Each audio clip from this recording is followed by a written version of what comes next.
Andre Norman. Dean Jackson. I'm very excited. Look where we are. We're in Winter Haven, Florida. We are in Winter Haven, Look where you've come. Florida. From Boston, the mean streets of Boston. Mean streets of Boston. To prison, as Eminem would to say. Harvard, to Winter Haven, Florida. Full circle. I'm very excited.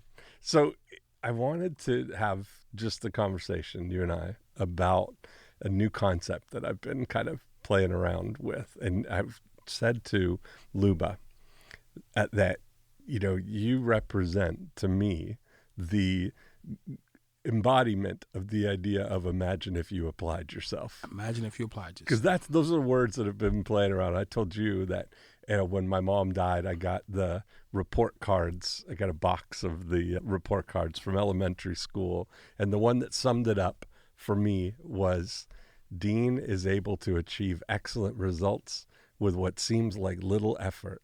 Imagine if he applied himself. And I thought to myself, those words, like how many people does that apply to that they've heard somebody, say to them? And I think it's true for everybody. Imagine if you applied yourself, you could accomplish here. My son yesterday in school, him and his mom called me. He's not applying himself. He's super talented. Imagine if he applied himself. And his math score is a little bit low, and he's trying to explain about the ones that are high, but the baseline was, imagine if you applied yourself. My mom told me when I was a kid, you could do well. I went to prison. And she came to see me. She said, boy, if you take 10% of your energy and apply it to something good, you could turn the world upside down. Wow. And it took me a while. It's the truth. But I applied myself. Yeah. And I've gone from sitting in the basement of a prison to now consulting with the United Nations, Harvard University, the President of the United States. That's just taking 10% of my energy. Yeah. Imagine if I fully applied myself. Yeah. And a book, and your new role as an ambassador of hope. The ambassador of hope. Available in bookstores everywhere. Yeah. Yeah. But I love it. Shout out to Jeff Bezos. We're on Amazon. So this will be the first time that my people are kind of getting to know about Andre Norman. Shout out to the Dean Jackson team holding it down. So I want to hear, it'd be good to kind of tell let's say the 10-minute version of the Andre Norman story, because there's so much to unpack, and I want to kind of bring up to the present there, but I want you to tell the story. The 10-minute talk on Andre Norman's story. That's right, exactly. There we go. We're not at Genius Network, but shout out to Joe Polish for the 10-minute talk. That's right. My mom married a high school sweetheart, and she had 2 kids. And he went to jail for robbing banks. And she met my dad, a local hustler. She had 4 more kids. So 6 kids, mom, dad, everything's great. But my dad beat my mom up for a living. So we go through that. And then I started going to school, and it was during the busing crisis where black kids and white kids were forced to go to school together. I didn't go to a white school, but my bus went through a white neighborhood. So they threw rocks at us and called us niggers. And it was just the way it was. I came home to my dad. I said, hey, Dad, who are these people? Because I never met white people before. Why are they throwing rocks at me? And what do these names mean? My dad looked at me and he walked away. He couldn't really handle the conversation. And what I didn't understand is my dad grew up in a town called Petersburg, Virginia, where they threw rocks and names at him. My grandfather told him that's just the way it was. And he just unresolved trauma. So when it happened to his kids, he just flipped out. But he left me as a 9-year-old to process it, and I don't process well. And one day the rock stopped. Then one day the beating stopped. My mom kicked dad out of the house, however that went. So single mom, 6 kids living in the house, in the city. And you kind of adjust. You're trying to figure out your way. And we moved around. I went to a new school, and they found out I was illiterate. I couldn't read or write, just like my dad, who's illiterate to this day. 81 and still can't read or write. They put me in a thing called a dummy class. Kids who can't read and write, and they just left us. And that was going to be my lot in life. I was just going to be literate, and who knows what. I work at a gas station. What it called a day. There's 3 things I learned as a young boy. 1, it's okay to hit people, because my mom got hit. That means anybody can be hit. 2, I better protect myself, because when those kids threw rocks and names at me, nobody came to help. And 3, I can quit anytime I want, because my dad walked out and quit on me, so why can't I quit? And that's how I saw the world, unbeknownst to myself. At 9 years old, you came to those 3 conclusions. Those are my realities. Yeah. They weren't even conclusions. Those are realities. Yeah. And so a teacher pulls me out of the dummy class. She teaches me how to read. She says, you just learn differently. You're not a dummy. She taught me my learning style. I could read and write. 6th grade, I found out I'm poor. Kids make fun of me. So now I'm in the streets selling marijuana after school, $30 a day. I want you to think I'm a gangster. And I could buy clean socks. I could pay for my own lunch instead of being a free lunch kid. I could take care of myself. And then by the time I got to high school, I'm in the street full time. I'm not really paying attention. I'm on my own. So I kind of quit school and I'm like in the street. And by the time I got to end of high school, I drop out like some of the other black kids before me. I go to prison. And I get to prison and it's like a reunion of all my friends from the dummy class, a reunion of all my friends from the principal's office, a reunion of all my friends who quit football, track, and band. It was just a reunion of all my friends from juvie probation. We were all there. And they said, hey, Dre, what took you so long? We knew you were coming. And I got in with them. And for 6 years, I did the gang prison thing. You fight, you war, you sell contraband, you just do stuff. What age did you start? 18. 18. I got to prison at 18. Wow. And I just got in and went with the flow. And the flow was, we're gang members. And the flow is, we don't talk to white guys. And the flow is, we don't talk to the Spanish guys. And the flow is, we don't talk to black kids from the other side of town. It's us against the world. And you go with what you know. I'm 18, I'm new, I'm scared. I don't know how to find my own way, so I roll with. And for 6 years, I did that. After 6 years of being a prison gang member, I woke up and I realized something. I'm the king of nowhere. I became a boss or a shot caller, whatever you want to call it. I realized I was a king of nowhere. Nobody in the world cared that I was a top gang leader in a prison in Massachusetts someplace. Nobody cared that I had the most contraband or the most soups under my bed. Nobody cared I had my own wall phone that only I could use. Nobody cared. And the people in the prison didn't care. They was trying to get away from me. So I said, is this how I'm trying to go out? So I said, I want to do something different. I said, I'm going to go home and be successful. I realized successful people come from college. So I said, I'll go home, go to college, and I'll be successful. I picked a school called Harvard University. Little school. And people said, why'd you pick Harvard? I said, I'm from Boston. I used to ride my skateboard there. It's the only school I knew the name of. The only school you know. I'm going to, there it is, Harvard. That's it. That's I college. didn't know. Yeah. So I went on this track to go to Harvard, and my friends were like, you can't go to Harvard. I said, why? They said, you're black, you're a gang member, you're in a hole, you're violent, you can't read. And they told me all the reasons I couldn't go.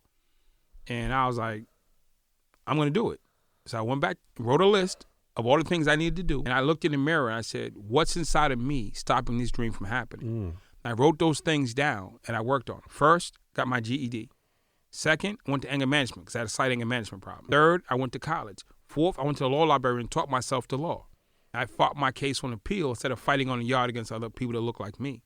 And every day, I went to self-help groups. I went to counseling. I went to therapy.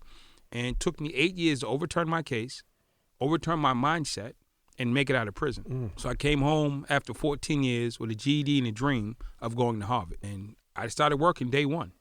Prison, Parole Office Youth Center. I started helping little black kids understand that they're going to jail not because they're black, because somebody let them down and they've been hurt. And the same trauma that hit my dad is hitting them because it hit me. So I started doing trauma-informed care 90 minutes after they let me out. And I just kept working. And 25 years, it's been 23 years last week since I've been home. And in those 23 years, I've become a Harvard Fellow. In those 23 years, I've worked for a president of the United States. In those 23 years, my phone is rung, and the United Nations has asked me to help them with a thing called terrorism because young kids are joining Al-Qaeda groups and blowing up stuff. They said, well, he can get kids not to join gangs. Can he get kids not to join Al-Qaeda? And it's the same philosophy. I've been called from CEOs around the world. I just had a call this morning with a guy who runs a $2 billion company. And I just had a 40-minute coaching call where I'm the coach, the advisor. Yeah. And last week I'm in Vegas. I got a $1 billion client. Well, he's worth $5 billion. He's trying to buy an NBA team. And he's like, hey, Andre, help me with some strategy. And I realized the stuff that I learned growing up in inner city, all the trauma I've been through, all the stuff I've been through in prison is applicable in real life because it was real life. It wasn't a make-believe life. It wasn't cartoon. Life is applicable. Shout out to Mike Maddox. He's a great friend of mine. I went through something, and it was like one of the hardest things in my life. He says, Drew, I don't want to seem insensitive, but what are the lessons you learned? Because people want the lessons. Listen, and I'm hearing you say these things, and I've shared with you the idea of imagine if you applied yourself as a roadmap. That in itself, I'm a slacker, is the blueprint, right? No, but there's the thing. But I told you, and this is the first time I'm saying this on any kind of podcast or anything, but I've really been reflecting on those words. Imagine if you applied yourself, because each one of those words carries weight. Right. And I was been parsing out the words and looking at the definitions of what those words actually mean. And I've really looked at it as a roadmap and a path, a progression that you have to go through. And so starting with imagine. And a lot of times what stops people from the end result of what you would maybe call applying yourself, right? Accomplishing Right. something that is not just going with the flow, something that's out of the ordinary, an extraordinary outcome there, that it starts with the imagination of seeing a vision of what something could be. And I said in my mind, I want to go to Harvard. Yes. And so you look at it, then the next word is if. And now, so you unpacked it perfectly the way you described what happened. You said, that's what I want to do. Now, what do I need to do to make that happen? Right. And you said, I got to get my GED. I'd have to go through all of these steps, right? Get my anger management under control. I'd have to. You can't go to Harvard and be stabbing people in the hallways. Right. And then now it is the internal thing is justifying those two things, harmonizing those two things so that your inner world matches that those things are possibilities. So often people maybe have a vision, they know what needs to happen to make that vision a reality, but they don't believe that it's possible. And people tried to tell you that you can't go to Harvard. You're black. You're a prisoner. That is not that could have stopped you right there. That if your inner vision you didn't allow yourself to believe that's possible for you, right, then you wouldn't have taken that next step and taken it from the inner realm of ideas and hopes and dreams and crossed that line. All that line has to pass through you and come out into the world. Imagine and if are inner world things, and applying something is taking it out into action. It's turning that into action. In order for you to take the action, you have to believe that it's possible. And then when you say yourself, most of the time people interpret that and read that as the single word yourself, yourself, one word, meaning the implication is that it's up to you. You've got to do everything. right. But if you separate those two words and you look at it as your possessive self, as something that's aside from the difference between you, and you include all your unique abilities, your relationships, your capabilities at your disposal, things that are available to you, I believe that's the path to being able to accomplish anything you can imagine. I would say when they came at me, when I told my friends what I wanted to be, what I wanted to do, when they told me all the reasons I couldn't be that, the thing that got me past that, when I was in the 9th grade, I used to be a trumpet player. I played trumpet all through middle school. I was in the band. I loved trumpet. I was a musician, loved it. Wanted to be a musician. My friends, gang friends, told me playing the trumpet was stupid, and they talked me out of playing the trumpet. They were like, hey, you can't play the trumpet. Black guys don't play the trumpet. Pay, all this stuff. And I gave up my trumpet because they talked me out of it. So that day when I told my friends I wanted to go to Harvard, they started talking to me. I didn't hear them talking about Harvard. I heard my friends back in the 9th grade stealing my trumpet. Stealing your trumpet. I always That's regretted a great way to put it. that they stole my trumpet ring. Yeah. With their disbelief. So a lot of folks listening, if I didn't have my trumpet stolen in the 9th grade, they would have stole my dream in prison of trying to go to Harvard. So sometimes you need somebody or something from the past. I heard it before. So if you've never had anybody take anything from you or talk you out of it, just say, hey, I'm not going to be like Andre. They stole his trumpet in the 9th grade. They talked him out of being a musician, and that's why he ended up on a path to nowhere. If you've never had anybody talk you out of it or talk negative, use us as an example.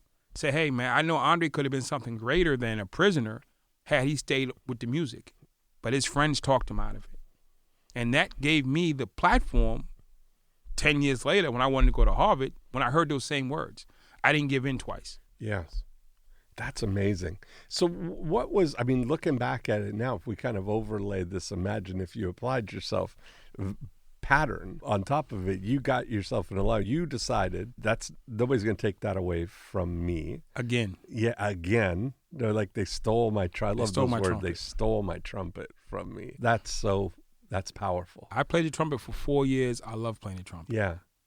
And people who didn't respect or embrace or see the value of what I was loving said, you should get rid of that. There's so many people in relationships who try to make their spouse or significant other their way. I love this one. You should eat zucchini, Andre. Why? Because I eat it. Or you should eat clams, Andre. Why? Because I eat it. You should eat calamari because I eat it. Why do I have to eat what you eat? How about you order what you want on the menu? I order what I want on the menu. And is it a better day if we eat the same thing? Right. Yeah, but people want folks to conform to them. And in that conformity, you lose yourself. Now, if you want to try something, but I've had people almost try to order my plate for me. Right. And like, you need to eat this. I'm like, no, that sounds like what you should order. Yeah. Why do you say that? Because it sounds like what you like. How about I order what I like? Yes. I love this. I mean, that fits totally in that it's you. I heard somebody break, where I got the idea of parsing out the words of imagine if you applied yourself is I saw somebody break down the row your boat gently down the stream. And they were parsing out all the words is row your boat. Yeah. Gently down the stream. The whole putting the emphasis on all of the things that it's your boat. You go with the things that are naturally easy to you. Why fight up the current for something that might be somebody else's dream or having you rowed their boat in the same direction? I can go tell somebody I'm on a diet. Yeah. And they'll tell me what I should or shouldn't eat. I'll tell somebody I want to go to Florida. Yeah. And they'll tell me what I should visit. Yeah. You need to go to this restaurant. You need to do this thing. And then it's saying you shouldn't do that. There was a movie called The $1 Million Baby with Clint Eastwood. I was going to watch it because I love Clint Eastwood. Then I heard somebody tell me, don't watch that movie. It's about assisted suicide. It's a horrible movie. Don't do it. So for months, I didn't watch the movie. I'm not saying that. This person just said it's a horrible movie. And I was home, Netflix, and it came on. I watched it. It was a great movie. It was not about assisted suicide. Right.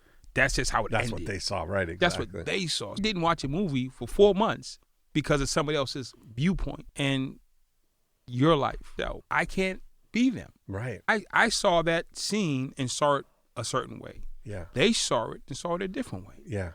I mean, perspective is everything, but individualism is real. I can't be Dean Jackson. Love you being my friend, but I don't want to be Dean Jackson. Love Andre being your friend. You shouldn't want to be Andre. Hey, I want some traits from Andre, but you shouldn't feel compelled to be Andre. Yeah, yeah. And people try to compel their will or likes on other people. And if you don't agree, my parents, of what we should be. My parents, well, in my house, they didn't tell me to be anything, but most houses, you try to will it on your kid. And then if they don't conform, they feel like they're doing a disservice to their parents. That's it.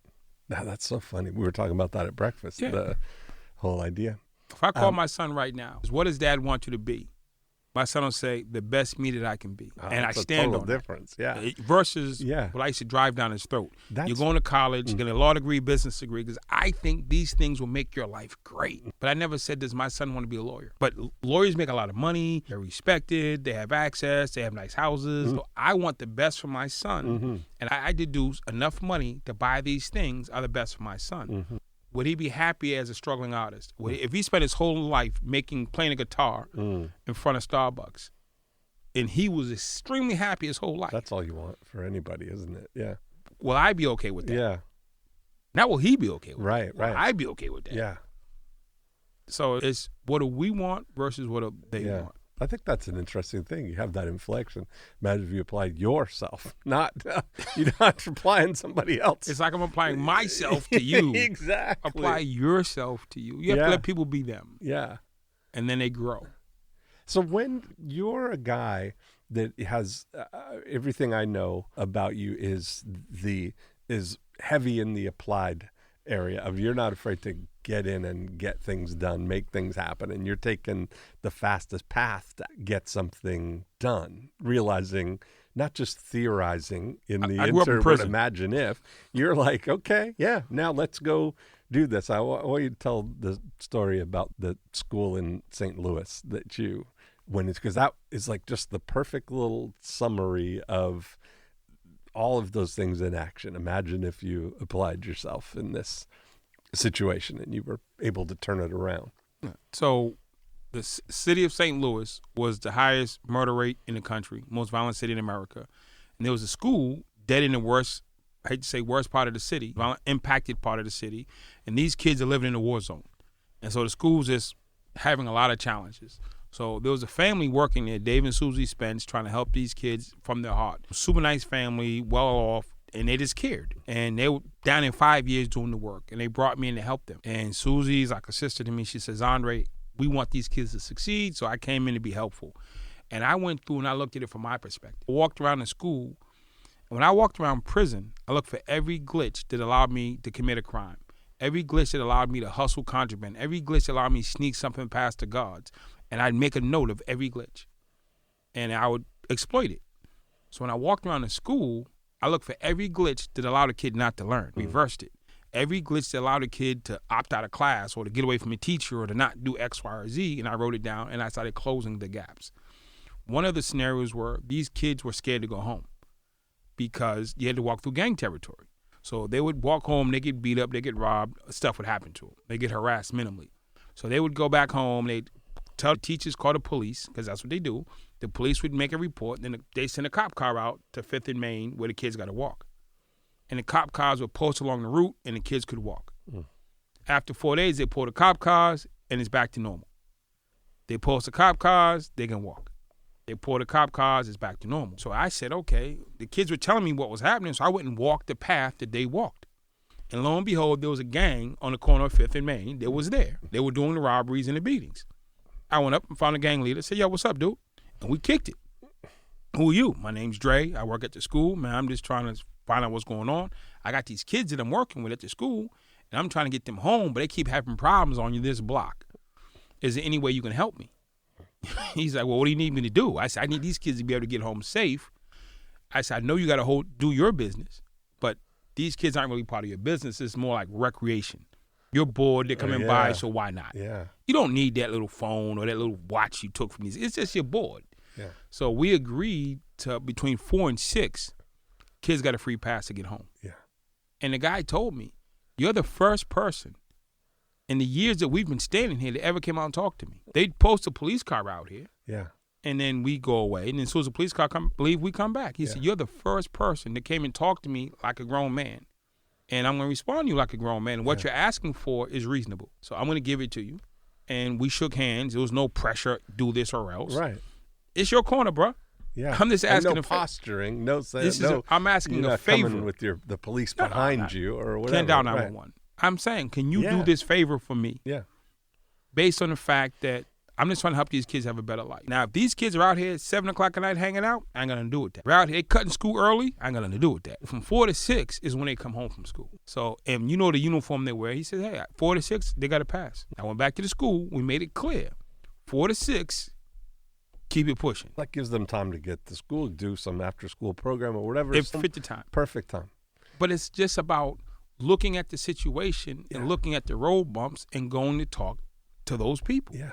And so often, our fear of the people that can be helpful stop us from actually asking for help. It's kind of, I mean, it's so, when I heard that story, I heard you tell that story, it just dawned on me right away how such a simple, elegant solution that is, of literally just looking at the outcome based rather than ruminating about what, philosophical, well, we're going to tell the police, and then the police didn't even come and talk. They just put the cars out there. The cars out there. And it's like Robert Cialdini. Yeah. And, in his book, Influence, one of the things that he talks about is an internal way for change. If you tell a kid, they did experiments where they bring kids in, they put them in a room where all these great robot toys are, and then other clearly less exciting toys.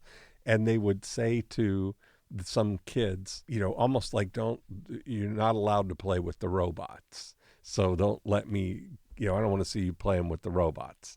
And then they would leave, and the first thing kids would do is go play with the robots, 100%. Right? And then they had another group of kids where they were telling them you can play with any of the toys, but the words I believe they were using was that it's wrong to play with the robots. That they were building their own internal belief to not play with the robot. There's a reasoning behind the thing. And then they would leave and the kids would play with all the other toys, but they wouldn't play with the robots. Right. And because they came up with their own conclusions on, and so he would do that he translated that to teaching kids that it's wrong to lie, like the underlying thing about why you don't lie, what they're building their own reason, their own support system that they don't lie, compared to better not let me catch you in a lie. Yeah. Right? Where now you're externalizing the thing. And that's what the police on the path is the external. Don't let me catch you beating up these kids on the way home from school. But as soon as that threat is gone, if you are they rule by around? No, let's get that iPhone or whatever. if you rule by physical intimidation, it only works when you're physically there. Yes. When the physical is removed, then it's over. And I come from a world of get it right or die. Either you do this right or you're subject to really die. Or you communicate effectively or you're subject to die. In the streets of America and in prisons of America, if you don't communicate well, effectively and efficiently and clearly, you are subject to die. So I became a master communicator in expressing myself, because I'm responsible for what I say and the interpretation thereof. Because if somebody interprets what I'm saying as a threat, he's going to try to kill me. If he interprets what I'm saying as I'm going to be sleight of hand, he's going to try to kill me. If he interprets what I'm saying as I can't be trusted, he's going to try to kill me. So I'm responsible for what I say and the interpretation. So I think about, there's so much depth here. Have you ever seen or read the book How to Argue and Win Every Time? I do, but I've never read the book. There's a great, I do always win. And you inherently know this, but Jerry Spence, who was a very famous defense attorney, never lost a case, and he lives out in Wyoming. He's still alive, but the book was like really amazing, because one of the things that he says is authenticity and telling the truth is the most powerful thing. When you say, like, if you're trying to get this gang leader on that path to change his behavior, you want an outcome, you're crystal clear on what you want. It's a reasonable request, and you're coming to him. You're not trying to, hey, buddy, you better change. You better not let me catch you beating up these kids, or the police are going to be down here and hold you accountable or whatever. That's just then setting up opposition. All right. And but you got on his side. You come to him and you put down your sword, your, whatever. You're coming just with open hands, authentically coming to him with a reasonable request, giving him full permission. He could have told you, I acknowledge the truth. It's his corner. Yeah. I mean, you can think what you want. Yeah. It's his corner. Yeah. So I can pretend like, well, we pay taxes and this and the other. It's the right thing to do. It's his corner. And all those things, trying to convince him of this stuff using external logical arguments like, you shouldn't be. It's not, you got no right to do that. You're trying to make him wrong in those, that you're coming at it with all of that as a smoke screen to kind of hide what your real desire is. You just want these kids to be able to go home between 4 and 6 o'clock. You're not trying to change anything. I recognize why he was doing it, and he wasn't doing it because they needed the money. Really add to their day. They were just bored. Yeah. This is what we have no major future. Yes. We understand we have no future. Yeah. This is what we do. We're out here. So we call it catch and wreck. It's just something to do. You know what I'm saying? It's like, I don't really think much about it. So I know your business. This isn't even your business. It's just you're doing because it's available in front of you. I just spoke truth and gave him a reasonable request and showed him the respect of who he was and his position he had. It's not a long-term position. And if you talk to somebody like there's somebody, generally respond. That was what Jerry Spence was saying. If you come to people and let down your guard and be vulnerable or be, making a request to them, you have to make the request. You have to let them know what your desire is or what you're trying to get. And if they see it's the authentic thing, there's no other, He had the option to say no. Absolutely. That's what I mean. Giving them the permission, realizing that they're 100% they don't have to do anything that you want them to do, but you try and, most people were wired like deep down behind all of that posturing, behind all of that bravado or the positioning or what other people are going to say is a real person who's got a real heart, real emotions, real reasonableness. So I think when I go into companies, it's straight. How do you figure all this stuff out? I lived in prison with 2,000-3,000 people in the building, plus the staff.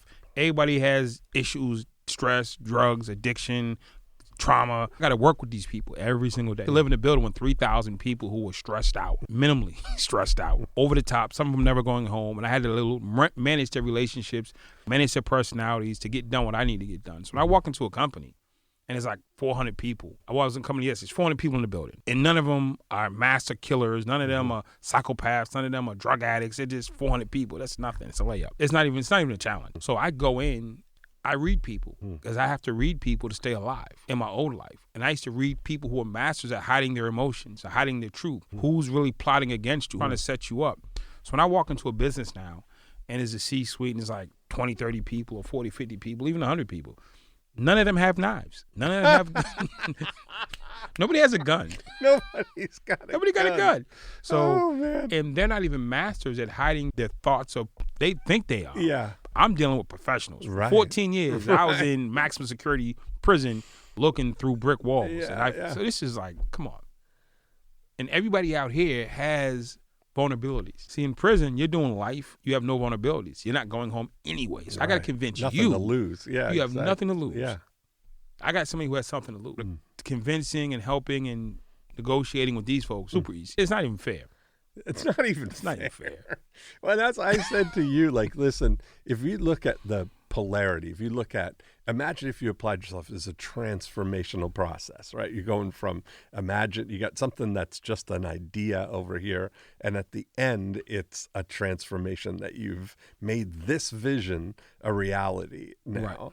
And I can't imagine, the distance between being in the basement of a prison in solitary confinement, Harvard University, and the United Nations on speed dial. I mean, so I'm very curious about the actual genesis of that thought that I'm going to go to Harvard. Like I know you were kind of headed down, you saw a vision that you wanted to be the top guy. You started down a path of reaching the top of one path and then almost got there and said, that's not the right. I wanted to be the top gang leader, shot caller in our system. Yeah. So every day I wake up and I'm trying to be this guy. And I'm fighting to be this guy.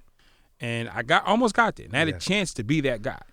And I realized when I got there that I'm about to become the king of nowhere. Right. You don't realize what you're getting until you get there. So like when people, I want to be president, then they become president, and it's like different. It's like, whoa, I didn't know this came with it. Yeah. So when I saw it for what it really was, then I realized I didn't want it. Yeah. Because this is the saying, to be king, you have to live in your kingdom. So if I become king of the prison, I'm agreeing to live in prison for the rest of my life. Joe Biden cannot live in France. Right. He cannot live in Mexico. He cannot live in Canada. He has to live in D.C. in the White House. Yeah. That's his job. Yes. Being the president of the United States comes living in the White House. He can't opt out and go live in Aruba.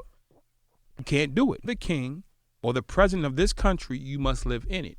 So had I become the king of prison, I was agreeing to stay there. And if I do leave, go on a trip to wherever, I got to come back here. So had I left prison, I'm still in agreement to come back because my mind says this is my destination, this is my territory. I didn't want, once I became conscious, prison to be my territory. Was it a series of events that led you to that consciousness, or was there a specific thing that you said, that's it, I'm on the wrong path here? I had an epiphany moment where I just saw where I was, what I was about to do to become that guy. And it's like, I can do it. I'm right there. It's like, hey, Dre, hit the lever and it's yours.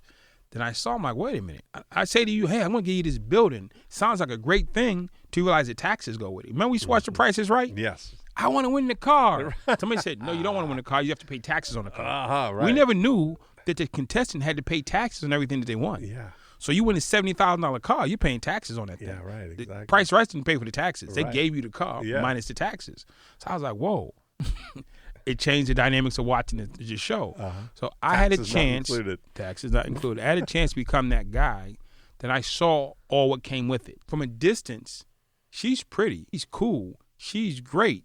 Then you get up close, heavy maintenance, a lot of time consuming, a lot of money involved, a lot of commitment on your part, more energy. And you're like, whoa, I'm not ready to commit all that. Right.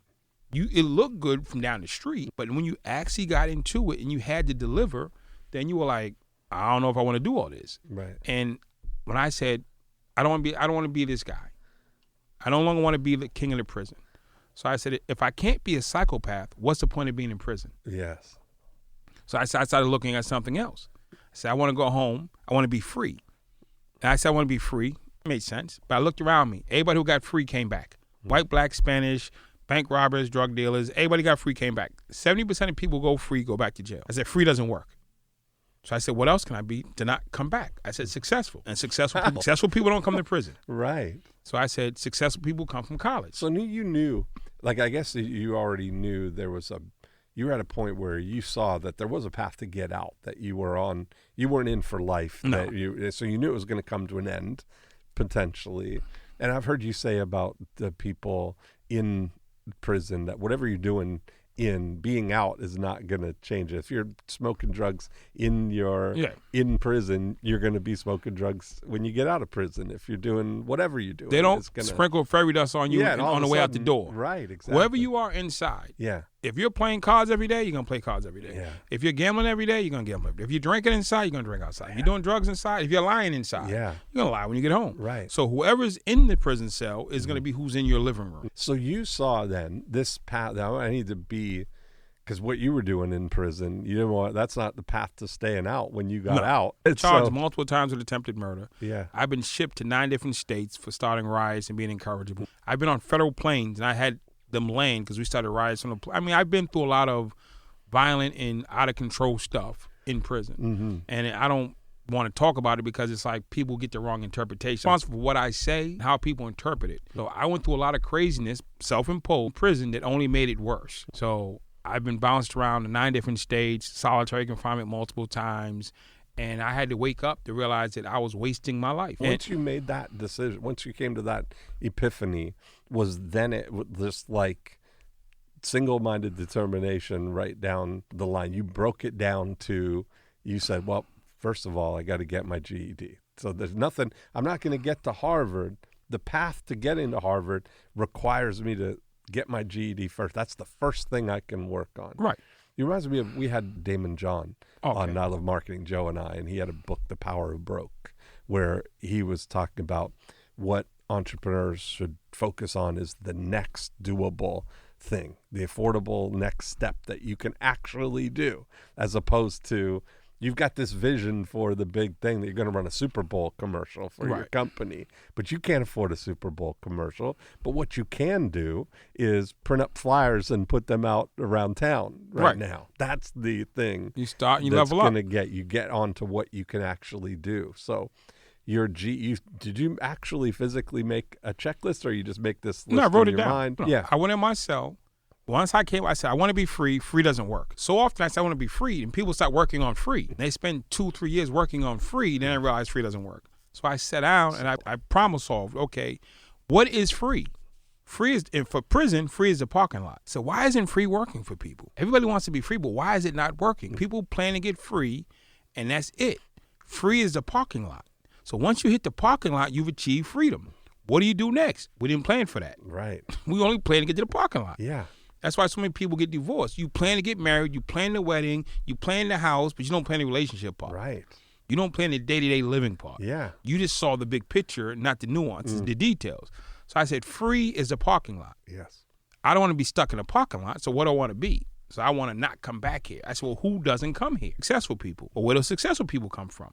College. So I looked around. You know something? Nothing against prison guards. Most prison guards have high school diplomas. Most prisoners have high school diplomas or they dropped out. So I don't want to be a prison guard either. Right. So I want to get above this completely. So I said, successful people go to college. I'll go to college and I'll be successful, and it'll eliminate prison from my life. That's so smart. Then How what do I then need to discover do? what you need to do? Yeah. Then- How and did then- you break that down? So GED first step. Now it's like, what are the steps? The border to get into a community college, what do you need? A GED. That's simple. Yeah. So a GED, every prison, mostly in America, has a GED program. Okay. So I signed up for the GED program. Yeah. And the greatest thing about my GED program, my GED teacher supported my Harvard dream. I told the homies, they were like, nah, that's stupid. They're stealing I your told the trumpet. guards, Yeah. they're like, he done flipped out, lost his mind, get the meds ready. Yeah. I told the GED teacher, I want to go to Harvard. She says, Dre, that's great. Yeah. First person to actually believe in the dream. I told my dad. My dad told me I'm talking crazy. Yeah, you're talking You crazy. can't. My dad grew up in Virginia. Had my father stood up in Virginia in 1945 and said he was going to Harvard, they'd have hung him for being an uppity little black kid. Speaking of that, did you see Selma? Or I not saw Selma, Till. Yeah. Loved that movie. I can't even believe that. My father in our real time. was the same age as Emmett Till. Wow. When that happened to him. Because can't even- I went to see the movie with Joe, and I just did the math. My father's 81. I backed it up when he was born and how old he would have been in 55. In 1955, my father was 14, the same age as Emmett Till. Did you see my movie review for Till? No. It was sponsored by Joe Polish's new book, Okay. What's in It for Them? Available at bookstores everywhere. Oh, man. Yeah. What's in it for them? What's in it for them? Yeah. Wall Street Journal bestseller. Yes. It was Sorry number about that. 4. Wall Street Journal best-selling book, What's in It for Them by Joe Polish, available everywhere. Yeah. So that's funny that you guys went and saw it after the. And the thing, this is the thing. Every black person in America, at least born in my era, knew that story. This is a story we're taught as kids. I've heard the name Emmett Till. No, and we I've know the heard- story. Yeah, that's what I mean. I didn't know the whole story. We know the story of Malcolm Yeah. X. We know the story of Martin Luther King. The story of Medgar Evers. The story of, we go down the list. Nat Turner. We know the story of, we go down the list. All the black greats who've contributed to the cause. You know what I'm saying? Frederick Douglass. We can go on and on. You know what I'm saying? We are told these stories as kids. The story of Emmett Till was told to me decades ago. So the fact that it became a movie is phenomenal. So there are those little stories you never heard of, but we were told the story of Emmett Till. And it was like, not in a positive way, like, hey, this is a reality that you have to live with. Yeah. Being black in America is a reality. And it's like, oh, that was so long ago because it was in black and white. The contract. Even then, the contrast between being black in Chicago and being black in Mississippi was two different worlds. Yeah. And it's amazing. You know what the crazy part is? What?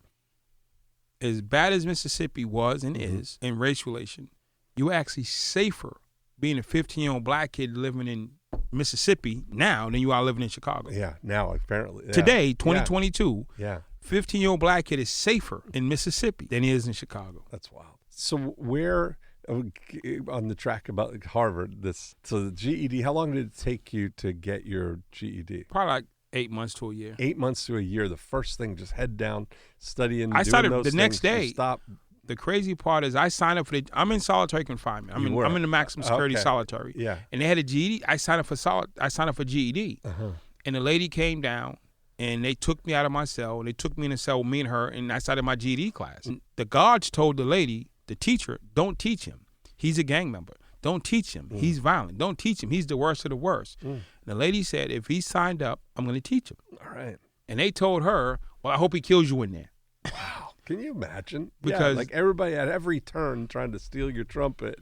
So the lady showed up and she did her job. She didn't do anything special. Yeah. She just did the job she signed up for. And that was to teach people who signed up for GED. And she held me accountable. She made me do my homework. She walked me with through her every day kind of thing? A couple times a week. And we'd meet in this makeshift shower. There was a classroom. And we did the work. Yeah. And I got my GED. And she told me, same thing Miss Oliver told me, don't stop. The lady who taught me how to read, she said, don't stop here. Keep going.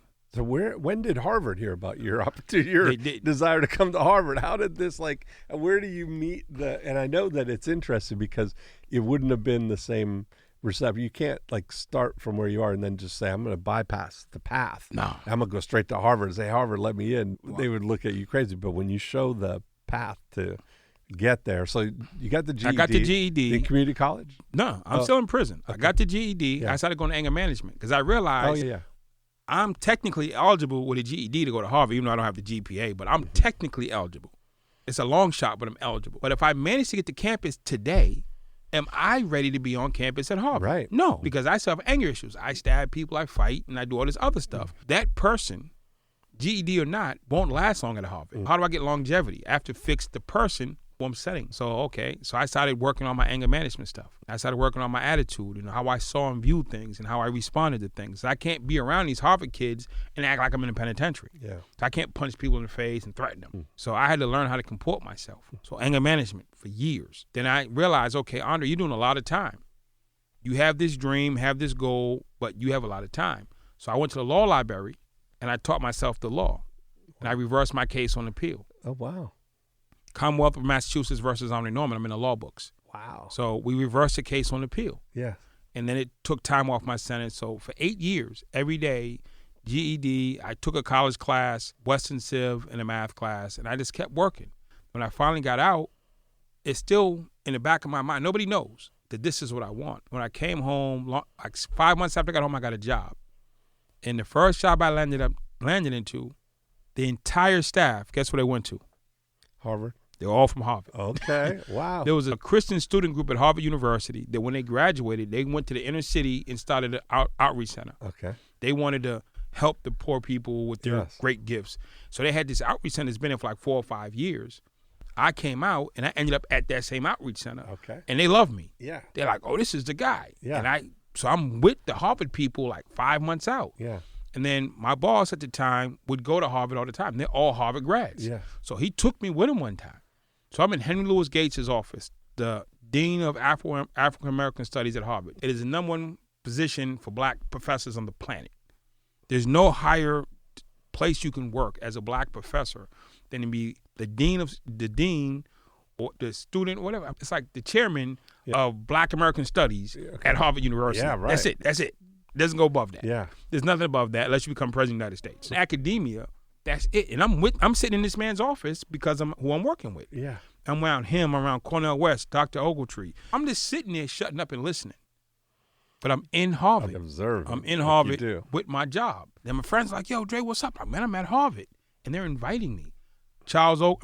Cornel West had a party. He invited me. Dr. Charles, Dr. Ogletree, all of them were inviting me to stuff, and I'm there. But I still didn't attend. I'm just there. Yeah. And it was 2016, a year and a half after the Ferguson riots. They called me in to work on the Ferguson riots. Protest, riots, whatever you want to call it, and help the people settle down and come to a conclusion. Harvard reached out to me because I heard what I was doing. Ferguson was the hardest thing going in the world, and they wanted it in. They said, Andre, we want to be part of your work. We love the work that you're doing. I'm doing this work for 15 years, whatever it was. We would love to partner with you, and we're going to give you a fellowship. And we get to claim your work. That's how that works. Wow. So my work ran through Harvard University. Wow. In the Ferguson space. So I brought the mayor of Ferguson, the police chief of Ferguson, a guy running for politics, Dave Spence. I brought some protest leaders. I brought a whole team of people from Ferguson, Missouri, to Harvard, where my office was, and we had a symposium. I love this. And we actually got both sides to agree, to disagree, and to agree, and come with a peace accord. So Harvard got to be part of the Ferguson resolution, and they gave me a fellowship. Man, what a visual. The juxtaposition of a makeshift classroom and a shower in the solitary confinement basement of a prison to an office as a fellow at Harvard. I mean, it's just like, it's unbelievable. It's believable when you apply yourself. Absolutely. I was just going to say, your mind, it started with the imagination that you imagined it, and it's conceivable. It goes all the way back. I mean, it goes further than this, but the great Think and Grow Rich, Napoleon Hill. Whatever the mind of man can conceive and believe, he can achieve. My favorite book is As a Man Thinketh. Okay, same. That's that background, right? I ran into a guy along the way who actually was one of the guys at my office who went to Harvard. He was a Harvard grad, and he was mad that I was outshining him in everything that I did, because I don't have the luxury of having the degree. I don't have the luxury of having a CV or resume that's out of this world. My resumes grew up in the hood and went to prison, right? And he wants to do something.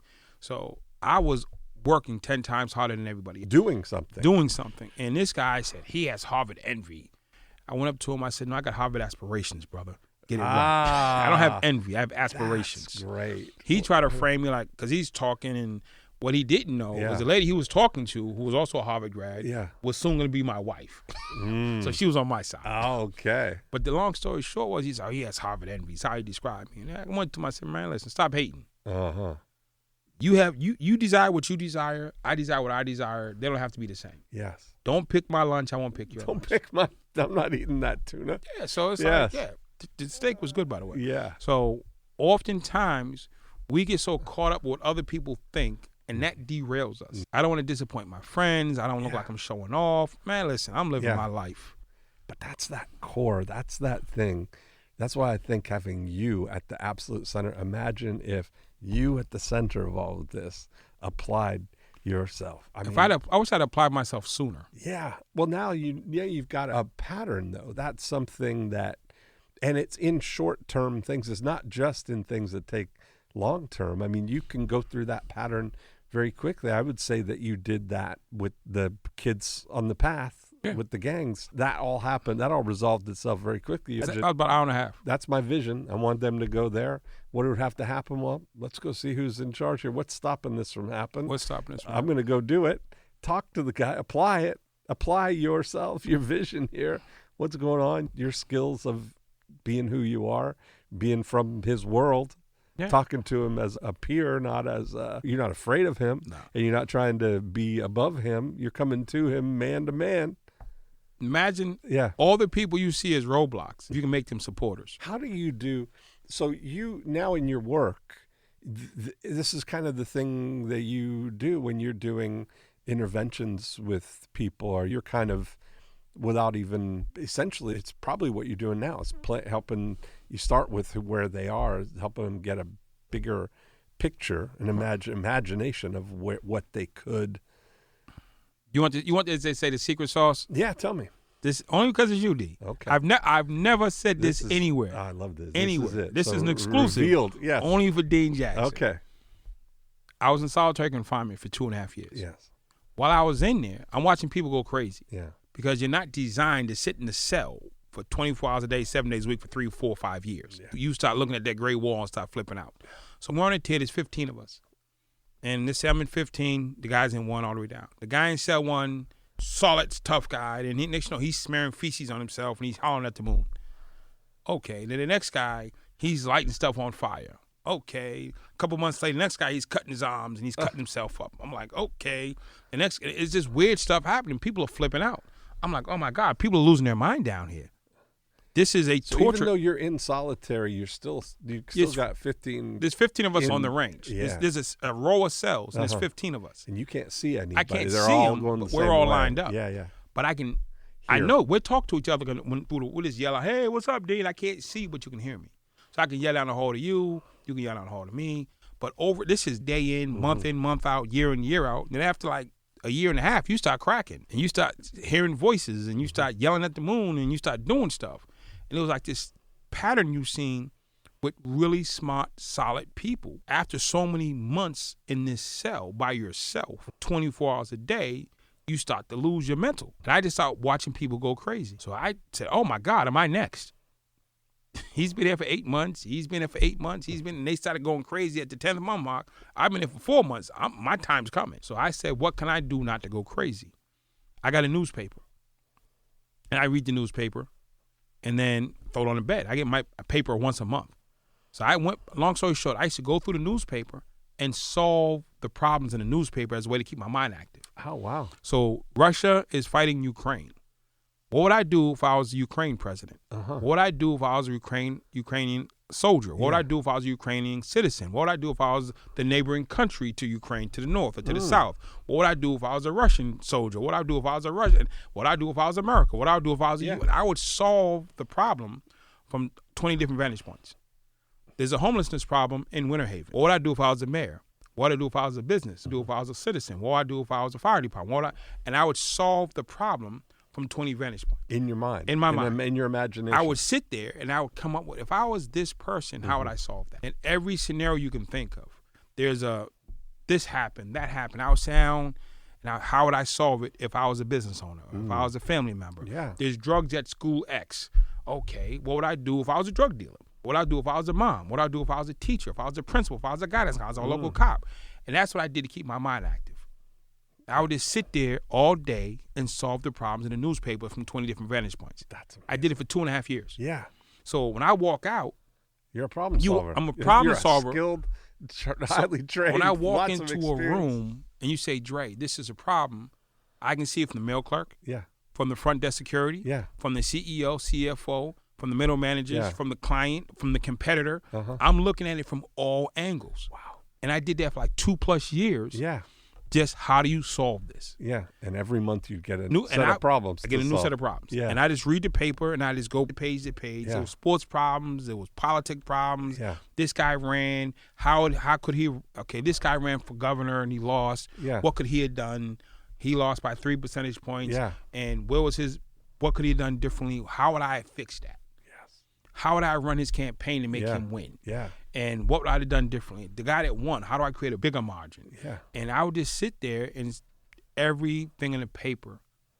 If I'm the Republican and I lost, what would I have done differently in these spaces with the white vote, the black vote, the Spanish vote, the school vote, the teachers, the police?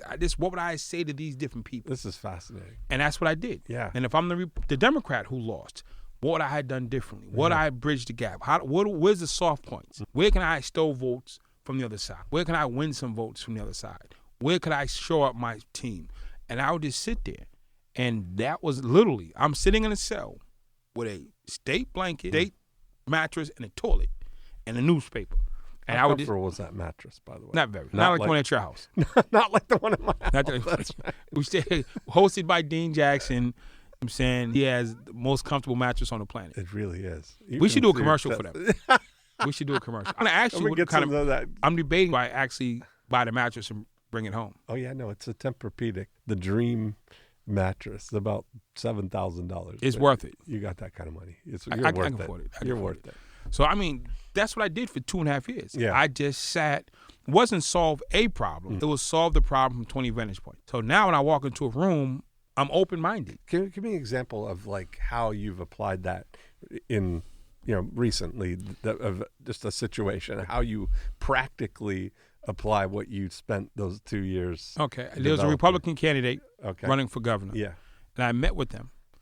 And their situation was they're going to need Democratic votes to win. They're going to need black votes to win. They're going to need Latino votes to win. They have a white base. And being a white Republican narrows your base because there's white Democrats. Yeah. So how do you have these conversations with different spaces and places to win votes? So how do you approach black people and get them to vote for you? To perceive that you're a Republican, which means technically, stereotypically, you're against blacks.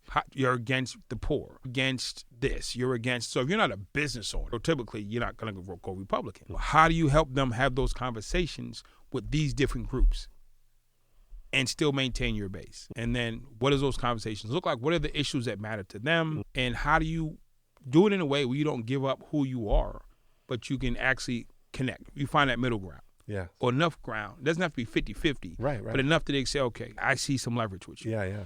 How do you show light to somebody? Because I lived in a dark tunnel where there was no light. Right. So I had to create light. Yeah. And then in a place where there was none. Yeah. And my strategy for proofing out my ideas, there was a guy next to me named Junior, and I'd knock on the wall. Junior's on heavy medication. He had already lost his mind. He's been on it for years. Yeah. I'd go to the door and I would tell Junior my solution, the problem and the solution. When Junior can have a complete conversation with me about the problem and the solution, I know I had a winner. Yes. Because if he can understand it, anybody can. Yeah. Stop explaining your stuff to smart people because they're going to get it intuitively. They'll fill in the blanks. Yeah. I got somebody who can't even spell his own name. Right. And he could fill in the blanks. Yeah. So stop testing your stuff out on smart people. Test it out on people who are emotionally challenged, academically challenged. And when you get them to understand, then you got a winner. But I go into situations, there's a company I work with where they have multiple personalities. And I walk into the building, and because you're the CEO, you don't think about the male guy. You don't think middle management has a second at every agenda. There's I know they want to be the boss, but how are they going to get there? Every morning in prison, I would wake up and say, not who wants to kill me, because I control a lot of stuff. Who's going to try today? So I have to look at all the variables of what happened in this prison today. Who came? Who left? Who got elevated? Who got this? Who got that? And how do they play out and make you believe you have an advantage that if you can try to kill me today? Who thinks they have the advantage today? In baseball, certain pitches on the mound, you steal a base on. There's certain pitches you don't steal a base on. Right. Certain catches you'll try. Certain catches you don't. You know he has a strong arm. Yeah. So you don't try that catcher. Right. And so I look at all the variables and the situations, and then I deduce and I say, okay, so I could go in and look at you, where you are, what you're trying to get done, your personality, your family structure, your business structure, your academic structure, your relationships, and then who's going to try to cut your throat. I go to CEOs and tell them who's going to try to cut their throat today. Because everybody wants your job, but who's going to try to cut your throat today? Who's really loyal? Yeah. How do you test loyalty? I worked with Deutsche Bank way back, and it was during the break, the guy told me, oh, man, my VP of sales quit our bank, went to go work for another bank, and they're going for the same contract. I'm like, wow, how they do that? He said, and we're going to lose because the last 9 months, this guy's been preparing our package. Now he took all that information down the street. He's going against us, and it's going to take us 8 months to replace him, let alone go for the contract. That contract's gone. Yeah. I was like, wow. I said, in the gang life, nobody's ever quit our gang, joined the other gang, and shot back at us. It's never happened. Right. He said, happens all the time in corporate, Dre. Yeah. I said, doesn't make sense. He says, well, can you teach my people that type of loyalty? So we created a corporate retention program based on gang loyalty. Wow. Because we teach people to stay in the street and die. Yeah. We teach people to forsake their family. We teach people to walk out on their family. We teach people to take a bullet or 100 years and stand up for the team. Nobody in corporate's taking a bullet. Yeah. Nobody in corporate's walk away from the family. Right, exactly. Nobody in corporate's taking 100 years. Yeah. So he said, what are you teaching to make people this loyal? Yeah. So we created a training program on retention to teach that type of loyalty minus the guns and knives. That's amazing. You did so much cool stuff, Everything that I lived through. Yeah. And everything that they lived through. Yeah. Is applicable if you learn how to draw the line. Yeah. I love it. Listen, where can people get more Andre? Dean Jackson. Listen, I'm in Winter Haven. Where you at? Yeah, exactly. My thing is this here. My life is phenomenal. And I say phenomenal because I have a super healthy 17-year-old son. Yeah. My mom's still here. My dad's still here. All my brothers and sisters are here.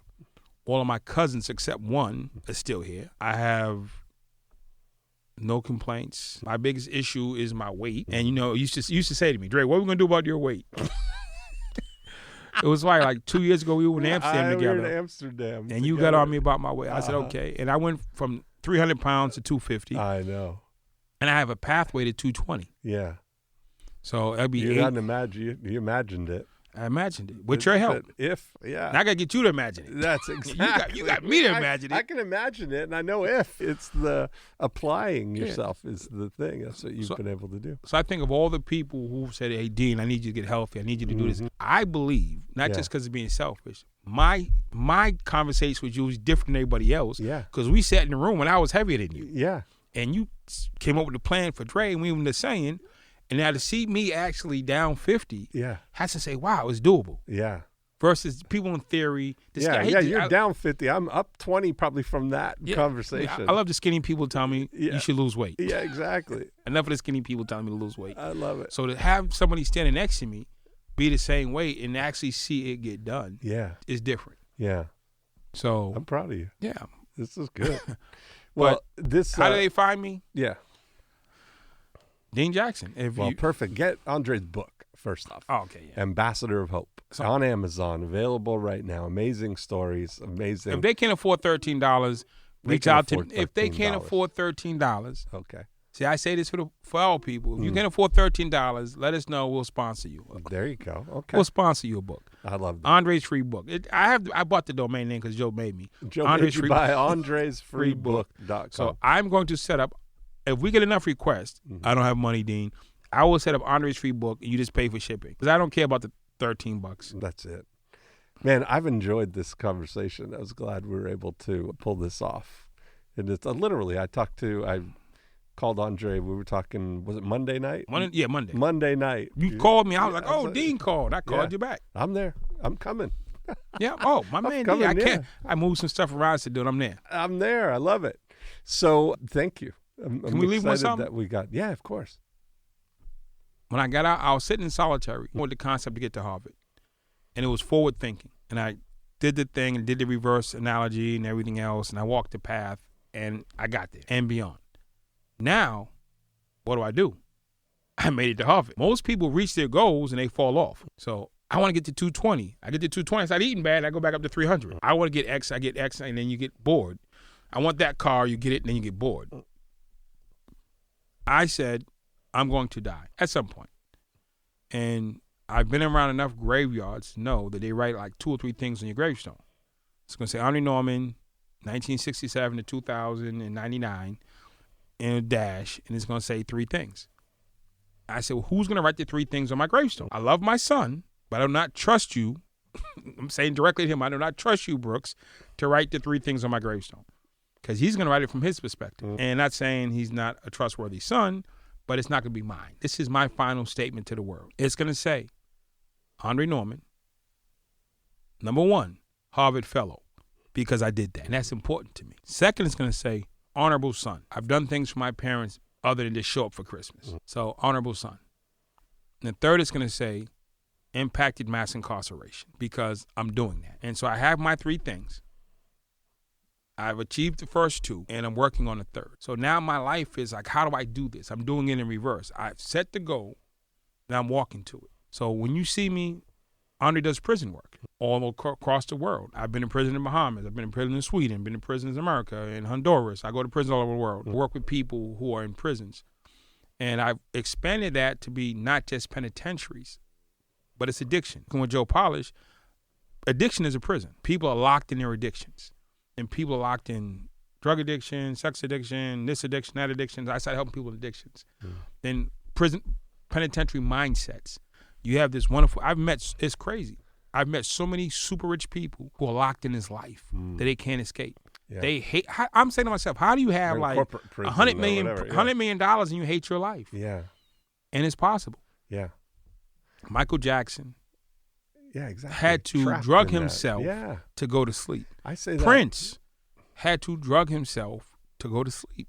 These are 2 of the most, Elvis Presley. You go down the list of the greatest artists known to man who've died from addiction. How can you die from addiction when you're this great? Because that fame is in prison. You're imprisoned by your fame. Michael Jordan can't walk down the street. Yeah, I said that when even Mark Zuckerberg, when he was going through all the federal hearings and stuff, all of that things, I thought to myself, I was saying to Liv, I wouldn't want to be Mark Zuckerberg for a minute of my life. I mean, anybody at that high level where there's that your life is gone. Level, your life is gone. You live. I can't even. I watched The Last Dance, which is on Netflix, with Michael Jordan. Yeah, me too. And he went from room to room. He couldn't go out. John Stockton, during the Olympic Games in Barcelona, they were on the bus.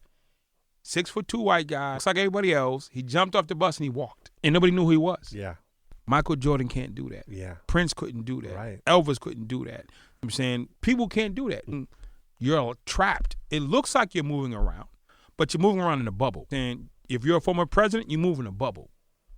You're not just moving. And is that freedom? Is that success? If success traps me, then I want to be successful. I want to be a little bit less successful. So I help those folks navigate those spaces of getting free. So I used to think imprisonment as people in penitentiaries. Now imprisonment or mass incarceration for me expands beyond that. If you are trapped in addiction, you're trapped in a bad life. Patterns even, yeah. I started out working with black kids because it's what I understood. Then I started black boys. I go to the juvenile center to talk to black boys. Then somebody asked me to talk to the girls. So I don't know about being a girl. But I started talking to the girls. They said, Dre, you're a good speaker. I started talking to the girls. And I said, wow, I was good at it. Then they said, hey, Dre, come talk to the white kids. I'm like, white kids ain't got no problems. So I started going to white kids don't have any problems. I grew up watching Leave It to Beaver.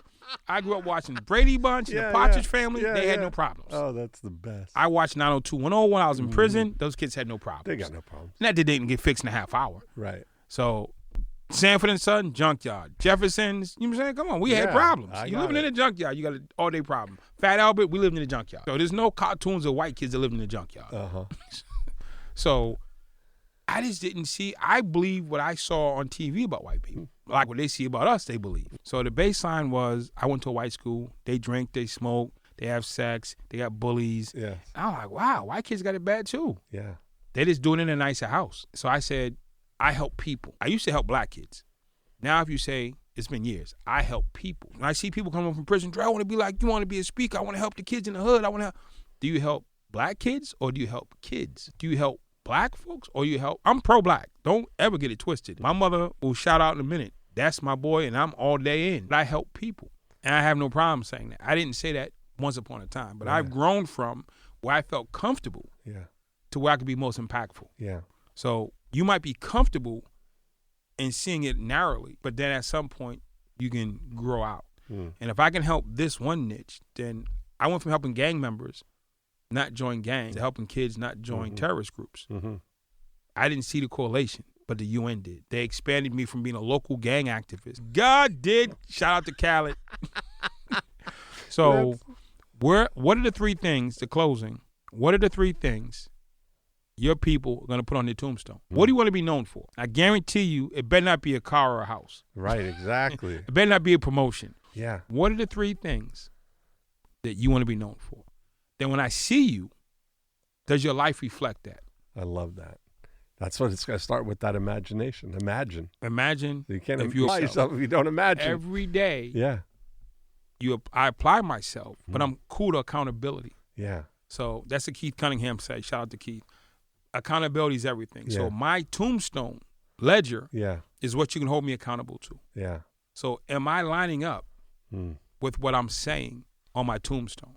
So when you pick these three things for your tombstone, does your life line up with it? Or are you going to be like so many people, including my dad, who are 80 plus years old, looking back on their life and being miserable? My father would probably wish he died in a car crash, then actually have to sit in an old folks' home and relive all the things he didn't do with his life. I love it. Man, it's been great to watch the impact that you're having. And I'm really glad you're my friend. Oh, man, all day, man. Listen. Now, what are we going to do about your way? Exactly. Stay tuned. You got me and down on to the next episode. You got me to 250, bro. I know. So I'm right behind you. We have to pay it back. Yeah. I love it. I appreciate you. I love you, man. Thanks.